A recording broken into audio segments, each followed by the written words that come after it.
बिस्मिल्लाहिर्रहमानिर्रहीम, अस्सलाम वालेकुम रहमतुल्लाहि फ़राई के साथ मैं हूं इफ्तिखार काज़मी। तो कहने वाले कहते हैं कि स्टॉक मार्केट उठे ना उठे, मगर पाकिस्तान की जो सियासी स्टॉक मार्केट है वो बड़े ज़ोरों पर है, वो बड़े अरूज पर है। रुपया मुस्तहकम हो ना हो, रुपया तगड़ा हो ना हो, लेकिन बयानिया बड़ा तगड़ा होना चाहिए। मईशत बहाल हो ना हो, लेकिन आर्मी चीफ मेरी मर्ज़ी का लगना चाहिए। पार्लियामेंट की इज़्ज़त हो ना हो, लेकिन हमारा नारा यही होना चाहिए कि वोट को इज़्ज़त दो। और पार्लियामेंट में हमें जाना है या नहीं जाना, लोगों के मसाइल हल करने हैं या नहीं करने, कानून साजी करनी है या नहीं करनी, मगर हमने कोई भी इलेक्शन नहीं छोड़ना। इलेक्शन सारे लड़ने हैं, और चाहे लोगों के वोट ज़ाया हो जाए, लेकिन हमने इलेक्शन ज़रूर लड़ना है। तो कहने वाले कहते हैं, कौन लोग हो तुसी? खान साहब के खिलाफ तौहीन अदालत केस की समाअत कल हो रही है। इसके लिए 5 रुकनी बेंच बना दिया गया है, और इस बेंच में कौन कौन शामिल है आपको बताएंगे। ये केस हुकूमत ने 25 मई के हवाले से दायर किया था, और एक तवील अरसे के बाद इसकी समाअत हो रही है। ये 5 रुकनी बेंच है जो कि खान साहब के खिलाफ जुमेरात के रोज़ केस की समाअत करेगा। जजों के नाम आपको बताएंगे तो आप समझ ही जाएंगे, लेकिन इसके ऊपर बात करेंगे। और दूसरी बड़ी खबर है, इलेक्शन कमीशन के खिलाफ रेफरेंस के हवाले से सवाल उठ गया है कि क्या उनके खिलाफ रेफरेंस जो है वो ठीक है, उनको जाना चाहिए नहीं जाना चाहिए। जो तहरीक इंसाफ उन पर इल्ज़ाम लगा रही है वो ठीक है या नहीं। पाकिस्तान में इस वक्त जो सियासत का रंग है उसका बाबा आदम ही निराला है, और ये इतना निराला है कि लोग अब आसानी से हर चीज़ को प्रेडिक्ट कर लेते हैं। लोग हर चीज़ को आसानी से समझ जाते हैं कि क्या होने वाला है। लोगों को ये तक पता है कि नया आर्मी चीफ कौन लगेगा, लोगों को ये पता है कि ये वाला बेंच बनेगा तो फैसला क्या आएगा। लोगों को यानी बहुत सी चीज़ों के बारे में अब लोगों के अंदाजे बहुत से तजिया निगारों से और बहुत से दानश्वरों से बेहतर है। तो खान साहब के खिलाफ तौहीन अदालत केस की समाअत हो रही है कल सुप्रीम कोर्ट में, यानी जुमेरात को रोज़ ये समाअत हो रही है, और इसके लिए एक 5 रुकनी लार्जर बेंच बना दिया गया है। और इस लार्जर बेंच में कौन कौन शामिल है तो लोग पहले से प्रेडिक्ट कर चुके हैं कि फ़ैसला क्या होगा। तो आपको बताएंगे कि इस लार्जर बेंच में कौन कौन शामिल है और इसके में क्या फ़ैसला उसकी तवक्को की जा रही है। इसके अलावा इलेक्शन कमिश्नर के ऊपर बहुत से सवाल उठ रहे हैं। इलेक्शन कमीशन पे सिर्फ पीटीआई तनकीद करती थी, लेकिन अब उनके साथ जमात इस्लामी भी शामिल हो गई है, और सिंध में बल्दियाती इंतखाबात ना कराने की वजह से इलेक्शन कमीशन जो सख्त तनकीद की जद में है, बल्कि वो बुरे फंसे हुए हैं, और उनके ऊपर सारी जमातें तनकीद कर रही हैं, और उनके खिलाफ एक रेफरेंस भी दायर कर दिया गया है सुप्रीम जुडिशल काउंसिल में। तो देखते हैं उसमें अब लोगों की जो ओपिनियन है वो इस हवाले से क्या बनती जा रही है, इस पर बात करेंगे। इसके अलावा एक ख़बर ये है कि खान साहब ने जो 6 सीटें जीती हैं, उन सीटों के हवाले से जब तक वो अपना रिकॉर्ड जमा नहीं कराएंगे, यानी इन 6 सीटों की पे जो अखराजात हैं उनकी तफसील जमा नहीं कराएंगे, तो उनका नोटिफिकेशन नहीं होगा। आइन के आर्टिकल 233 के मुताबिक जब तक कामयाब उम्मीदवार अखराजात के गोशवारे इलेक्शन कमीशन में जमा नहीं करवाएगा, इलेक्शन कमीशन उसका नोटिफिकेशन जारी नहीं करता। तो जीतने वाले उम्मीदवार पर मुद्दत की कोई पाबंदी नहीं कि वो कितने अरसे में अपने गोशवारे जमा कराता है, या वो कितने अरसे में अपने हिसाब किताब जो है वो इलेक्शन कमीशन को पेश करता है। तो इमरान खान साहब ने गोशवारे जमा नहीं कराए, और ना ही उनका कराने का कोई इरादा है, तो इसलिए उनकी कामयाबी का नोटिफिकेशन जारी नहीं होगा। लिहाजा अगले आम इलेक्शन तक इन सीटों पर दोबारा इलेक्शन नहीं होगी। जो लोग कह रहे थे कि 2 महीने बाद फिर इलेक्शन हो जाएंगे, तो खान साहब ने उसका रास्ता निकाला होगा, हम गोशवारे जमा ही नहीं कराएंगे। तो जब तक नोटिफिकेशन नहीं होगा, अगला इलेक्शन जो है, और वो अपनी सीटें नहीं छोड़ेंगे, तो अगला इलेक्शन इन सीटों पर नहीं होगा। तौहीन अदालत के हवाले से जो बेंच बनाया गया उसमें 5 लोग शामिल हैं, जिनमें से एक जज हैं, और 4 के बारे में लोग कहते हैं कि वो भी जज हैं, लेकिन वो 4 वो हैं जो कि जिनके बारे में कहा जाता है कि फ़ैसला 4-1 से आएगा। सुप्रीम कोर्ट ऑफ पाकिस्तान ने जो दरख्वास्त समाअत के लिए मुकर्रर किया है उसमें चीफ जस्टिस उमर अता बंदयाल साहब इसके सरबराह हैं। जस्टिस इजाज़ुल एहसन साहब, जिन्होंने हाल ही में ये जो शाहज़ेब कत्ल केस का फ़ैसला हुआ है वो आपने देखा ही है। जस्टिस मुनीब अख्तर साहब हैं, जस्टिस याहिया अफरीदी और जस्टिस मुज़ाहर अली नकवी शामिल हैं। तो ये 5 रुकनी बेंच है, जिसमें जस्टिस याहिया अफरीदी जो है उनके बारे में कहा जाता है कि वो अपराइट किस्म के आदमी है। तो ये फ़ैसला कितने जजों के हिसाब से आएगा, ये भी लोगों ने प्रेडिक्ट करना शुरू कर दिया है। ये हुकूमत ने या वजारत दाखिला ने सुप्रीम कोर्ट में दरख्वास्त दायर की थी कि 25 मई को चेयरमैन PTI ने सुप्रीम कोर्ट के अहकामात को नज़रअंदाज किया था। सुप्रीम कोर्ट ने पार्टी की आला क़यादत और उनके वकील की जानब से इस बात की वाज़िया यकीन दहानियों के पेश नज़र कि इनकी रैली से श्रीनगर हाईवे पर आवाम को किसी किस्म की परेशानी का सामना नहीं करना पड़ेगा, रैली पुरअमन होगी और सेक्टर H9 और G9 के दरमियान वाक़या ग्राउंड में इज्तिमा मुनक्कद करने की इजाज़त दी गई थी। लेकिन तमाम तार यकीन दहानियों के बावजूद PTI की आला क़यादत ने इन हदायत को नज़रअंदाज करते हुए अपने हामियों को डी चौक पहुँचने की हिदायत की और ये झूठा दावा किया कि अदालत ने बगैर किसी शर्त के मार्च की इजाज़त दी। तो इस पे वजारत दाखिला ने दरख्वास्त की थी कि चूँकि इमरान खान साहब ने इस्लामाबाद पर चढ़ाई के ऐलानात कर दिए और सुप्रीम कोर्ट के अहकामात को नज़रअंदाज कर दिया है, तो इनके ख़िलाफ़ तौहीन अदालत का केस जो है वो बनता है। लेकिन जब पहले इसके ऊपर इस्तदा हुई थी तो उस वक़्त आपको याद होगा कि इसमें को 3 जज तो ऐसे हैं जो उसका हिस्सा थे और उसमें चीफ जस्टिस साहब ने कहा था कि मुमकिन है इमरान खान साहब को हमारा पैगाम ना मिला हो। और 25 मई को वाज़ेह तौर पे तौहीन अदालत हुई थी और इस्लामाबाद में तहरीक इंसाफ के कारकुनों ने दरख्तों को आग लगा दी थी और खान साहब डी चौक गए थे। अगर उनके लोग वहाँ से यानी ना भागते, उनका साथ ना छोड़ते, तो इमरान खान साहब यकीनी तौर पर इस्लामाबाद पर यलगार का इरादा रखते थे। तो उस वक्त ये लॉन्ग मार्च जो है वो वापस हुआ था। तो उसके ऊपर जो तौहीन अदालत की दरख्वास्त दायर की थी, उसके बाद ये आज यानी इसके ऊपर नोटिफिकेशन किया गया जी कि 5 रुकनी लार्जर बेंच इस दरख्वास्त इसकी समाअत करेगा और इसका जो रिज़ल्ट है वो लोग कहते हैं जी 4-1 के हिसाब से ये प्रेडिक्ट है, तासुर है कि जी 4-1 का हो सकता है सट्टेबाजों ने इसके ऊपर सट्टा भी खेल लिया हो कि 1 की बजाय 2 जज हो, लेकिन उम्मीद है कि 4-1 ही होगा। दूसरी खबर चीफ इलेक्शन कमीशन के हवाले से है, सिकंदर सुल्तान राजा के ख़िलाफ़ और उन पर इल्ज़ाम ये है कि PTI कहती है कि ये मेंबर हैं उनके अपना मुस्लिम लीग नून के और इनको मेंबरशिप दे देनी चाहिए। ये बुनियादी तौर पर इनके कारकुन हैं और तहरीक इंसाफ ने इस दरख्वास्त में मुस्लिम लीग नून की वो जो ऑडियो लीक हुई थी जिसमें वो 5 लोग, जिसमें याद सादिक और शहबाज शरीफ और दीगर कुछ लोग बैठ के, एहसन इकबाल साहब भी थे, वो कोई फ़ैसला कर रहे थे कि कितने लोगों को जो है उनकी मेंबरशिप जो है कौमी असम्बली की वो मनसूख कर देनी चाहिए और जो भी वो साजिश करते उस ऑडियो को इस रिकॉर्ड का हिस्सा बनाया गया। तो एक तरफ PTI कहती है ये ऑडियो झूठी है, जाली है, फेक है, ये नहीं होनी चाहिए, रिकॉर्डिंग नहीं होनी चाहिए और ख़ास सब ये कहते हैं इदारे जवाब दें कि रिकॉर्डिंग क्यों कर रहे हैं। दूसरी तरफ इन्हीं रिकॉर्डिंग को वो अपनी यानी दरख्वास्त का हिस्सा भी बना रहे हैं। तो पहले तो PTI को इन ऑडियोज़ के ऊपर या वीडियोज़ के ऊपर अपनी पोजीशन क्लियर करनी चाहिए कि वो इनको जायज़ मानते हैं, नाजायज़ मानते हैं। अगर वो उनके लिए जायज़ है तो फिर उनके मुखालफिन के लिए भी जायज़ है।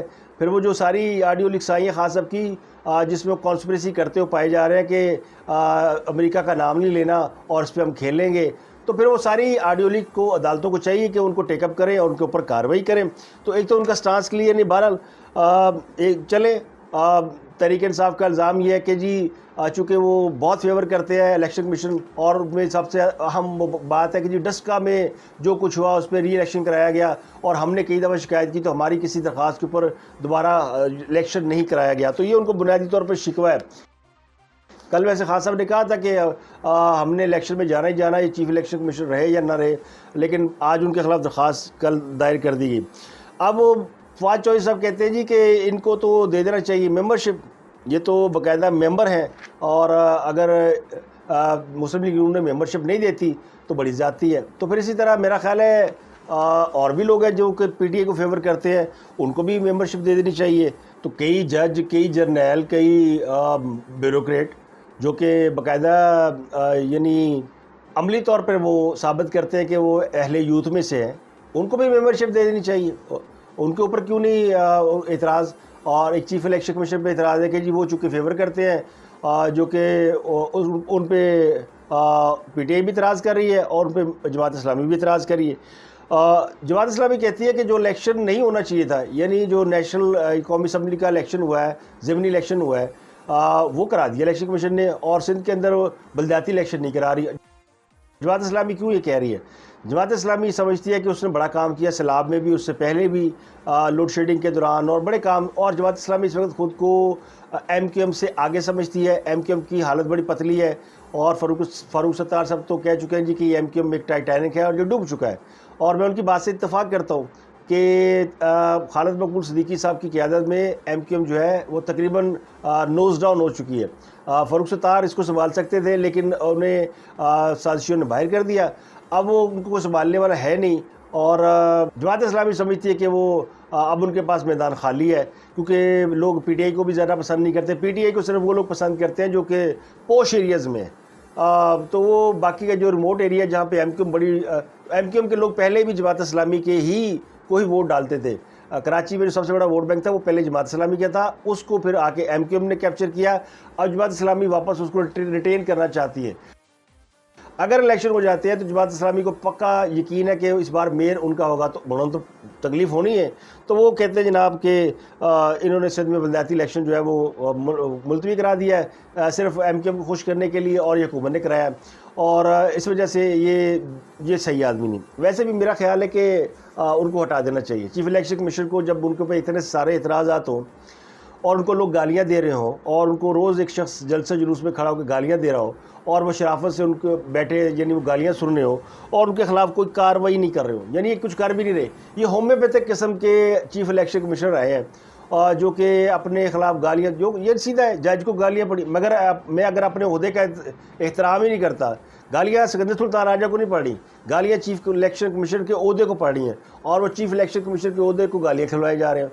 तो फिर वो जमात इस्लामी क्या PTI क्या उनको हटा देना चाहिए, बल्कि उनको चाहिए कि वो घर जाएं। वो गालियाँ भी खाते हैं और कार्रवाई कोई नहीं करते। बड़ा ममनुआ फंडिंग केस पड़ा है, कौम की पूरी नज़रें थी उसके ऊपर कि इसके ऊपर चीफ इलेक्शन कमिश्नर जो है वो इमरान खान साहब को पनिश करेंगे। बनता है, साफ नज़र आता है कि उन्होंने क्या कुछ किया। नहीं, ममनुआ फंडिंग केस पे कुछ नहीं किया, अपनी तौहीन करा ली। तौहीन अदालत का, तौहीन इलेक्शन कमीशन का केस है, ठंड प्रोग्राम, तो उनको चले जाना चाहिए। मेरा ख्याल है उनको ज़्यादा लटकना नहीं चाहिए जितना वो लटके हुए हैं, वरना फिर उनको चाहिए कि वो नज़र आए, बताएं, फिर आप निकालें गालियाँ ज़रा किसी और को। और मगर यहाँ पे तो पाकिस्तान के अंदर तो 3-4 बड़े जो ओहदे हैं सभी को गालियाँ पड़ी और सभी माशाल्लाह गालियाँ प्रूफ है। ये हम कहते थे सिर्फ जरदारी साहब ही जो है उनकी हिस्स मारी गई है कि वो गालियाँ खाकर भी इक़्तिदार नहीं छोड़ रहे थे। जब वो प्रेसिडेंट थे तो लोग उनको बड़ी गालियाँ देते थे। हर जो बुरा काम होता था, हर जो महंगाई या कोई दहशतगर्दी, तो लोग कहते थे जरदारी, वो गाली देते थे और कहते थे जरदारी साहब ने जो सदर के ओहदे को गाली इतनी खिलवाई, इससे पहले सदर वज़ीर-ए-आज़म के ओहदे को लोग गालियाँ नहीं देते थे। ये बात दुरुस्त है। चाहे मोहतरमा बेनज़ीर भुट्टो रही हों, नवाज शरीफ रहे हों, ज़फ़र जमाली रहे हों, शौकत अज़ीज़ रहे हों, गाली नहीं पड़ती थी वज़ीर-ए-आज़म के ओहदे को। अयूब खां को पड़ी गाली, वो अपना इस्तीफ़ा दे के चले गए। उसके बाद गाली का भुट्टो को भी लोगों ने जूते दिखाए, तो ऑलरेडी को गाली नहीं पड़ती थी। लेकिन उसके बाद फिर जरदारी साहब ने इतना यानी वो शॉक ऑब्जर्वर थे और वो जेल में रह कर आए थे, तो उनको गालियों से फ़र्क नहीं पड़ा। वो ईवान सदर में डटे रहे, हुकूमत को गालियाँ पड़ती रहीं, करप्शन में लोग बुरा भला कहते रहे, उन्होंने करप्शन के खिलाफ कोई कार्रवाई नहीं की। फिर लोग की आदी हो गए, फिर नवाज शरीफ को भी लोगों ने गालियाँ निकाल दी, फिर इमरान खान साहब को भी गालियाँ निकालते रहे, अब भी उनको पड़ रही हैं।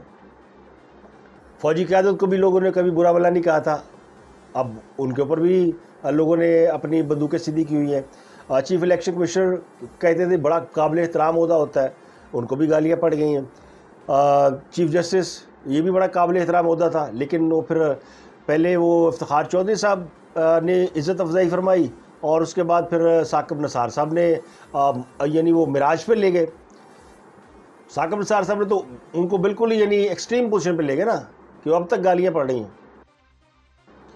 तो कौन सा ऐसा पाकिस्तान का इदारा बचा है, कौन सा ऐसा शोबा बचा है, कौन सा ऐसा लीडर बचा है, कौन सा ऐसा इदारे का सरबराह बचा है जिसको गालियाँ नहीं पड़ रही।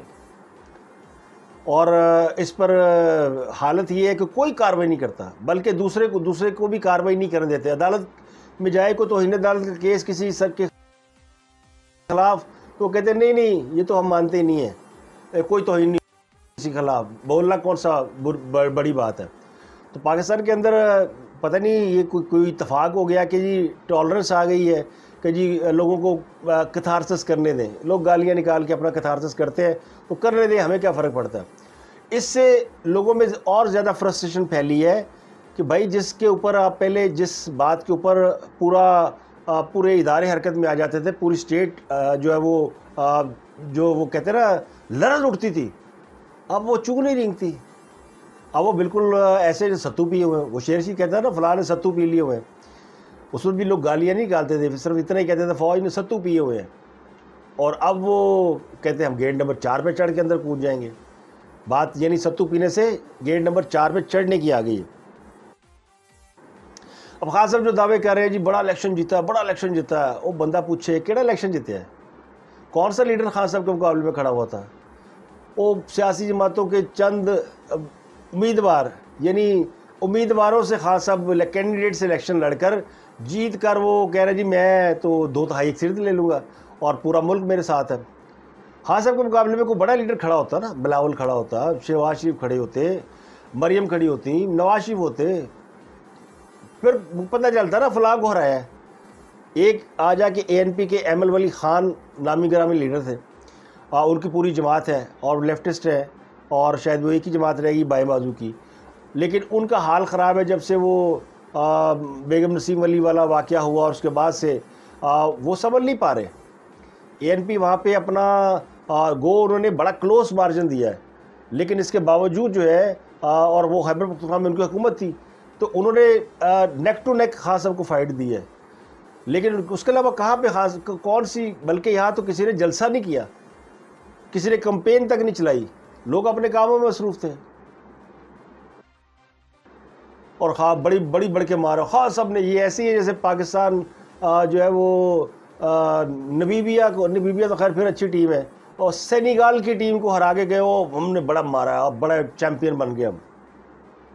बच्चों की टीमें होती है ना, वर्ल्ड कप चल रहा है तो अभी क्वालिफाइंग राउंड में वो लड़ रहे हैं, जो जिसमें वो बच्चे खेल रहे हैं। बच्चे कह सकते हैं कि अभी उनमें कुछ टेस्ट प्लेइंग कंट्री है, कुछ नहीं है, कुछ अभी पाँव रखने की कोशिश कर रहे हैं, इधर उधर से बंदे पकड़ के।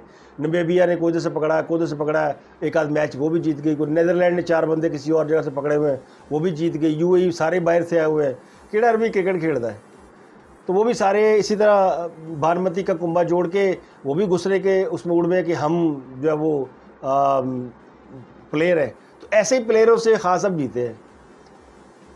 अब अगला इलेक्शन रहेगा तो क्या हाँ सब क्या करेंगे, सारे मुल्क में खुद ही खड़े हो जाएंगे, फिर ख़वातीन की निश्चितों पर बुरका पहन के चले जाएंगे मैं उम्मीदवार हूँ, या वो कहेंगे जी वो सदारती निज़ाम लेकर आओ, तो वो तो अब नहीं आता। वो तो आप अगर खुद इक़्तिदार में आएंगे तो उसके बाद ही लाएंगे ना, उसके बाद अकेले इलेक्शन लड़ेंगे, उससे पहले तो आपको उम्मीदवारों के साथ इलेक्शन लड़ना है, तो तब क्या करेंगे। तो ये फवाद चौधरी साहब का क्लिप है ना, मैं आपको सुना देता हूँ जो उन्होंने कहा, फिर उस पर तबसरा भी कर लेते। आई के पास बुला लिया गया है, उसमें फलाने को पूछ रहे हैं कि नहीं अनाउंस किया, जी 3-4 दिन बाद इलेक्शन है। पर इलेक्शन कराने के बाद जब नतीजा आया तो उन्होंने कहा कि वो करों का इलेक्शन जो नहीं हो सकता था अब वो हो सकता है, जो बलदियाती हो सकते थे अब वो नहीं हो सकते। तो ये गेम प्लान ही हो रहा है। मैंने तो आज यही कहा कि इलेक्शन कमीशन को PDM की मेंबरशिप दे देनी चाहिए। बड़ी नाइंसाफी है जितनी खिदमात इलेक्शन कमीशन अंजाम दे रहा है PDM के लिए, और जितनी पॉलिटिकल स्ट्रेटजी को हमारे चीफ इलेक्शन कमिश्नर और ये लोग जो है माशाल्लाह आगे बढ़ा रहे हैं। बड़ी ज्यादती है कि इलेक्शन कमीशन PDM से बाहर है, ये जुल्म है। हर नाइंसाफी के खिलाफ हमें बात करनी चाहिए। अफवाज साहब कह रहे हैं चीफ इलेक्शन कमीशन को मेंबरशिप दे दें, तो फिर जस्टिस अतर मिल्ला साहब को भी मेंबरशिप मिलनी चाहिए। जस्टिस ज़ियाउल हसन साहब भी हैं, बहुत से कोई जज है, कोई जर्नैल है, कोई और है, सब मेंबरशिप के हकदार हैं। बहुत से लोग तो भागे ना, जिनकी पेंशन और मराहत थी वो भी मेंबरशिप के लिए हसूल में लाइन में लगे हुए थे। वो फिर जब उनकी पेंशन और मराहत बंद हुई तो भाग गए, वो आपको खैर मत कह चुके हैं। तो ये दूसरे को कहना कि जी वो आपको फेवर करता है तो उसको आप मेंबरशिप दे दें, और जो हमें फेवर करता है बड़ा ईमानदार है। तो ये जो दो अमली और दो रुखी सियासत है ना, इसकी वजह से खान साहब जो है वो आज इन हालों तक पहुँचे हैं। और मुझे नहीं पता कि और आखिरी खबर ये है कि आर्मी चीफ की तकर्री के लिए इसी हफ्ते के आखिर में, इसी महीने के आखिर में प्रोसेस शुरू हो रहा है और ये प्रोसेस अगले महीने के अवाइल में मुकम्मल कर लिया जाएगा। लेकिन खास अब द लॉन्ग मार्च जो है ना ਉਹਦੇ 'ਚ रह गए दिन 11 दिन। तो खास अब की जो चैलेंज है उसको पूरा होने में अब 11 रोज़ हैं और देखते हैं खास अब इन 11 रोज़ में क्या चंद चढ़ाते हैं। छक्का तो मार चुके हैं, लेकिन छक्का मारने के बाद मैच अभी तो उनके हाथ में नहीं आया, अभी तो पिक्चर बाकी है। अब तक के लिए इतना। अपना गुरुद्वारा के लोगों का बहुत ख्याल रखें।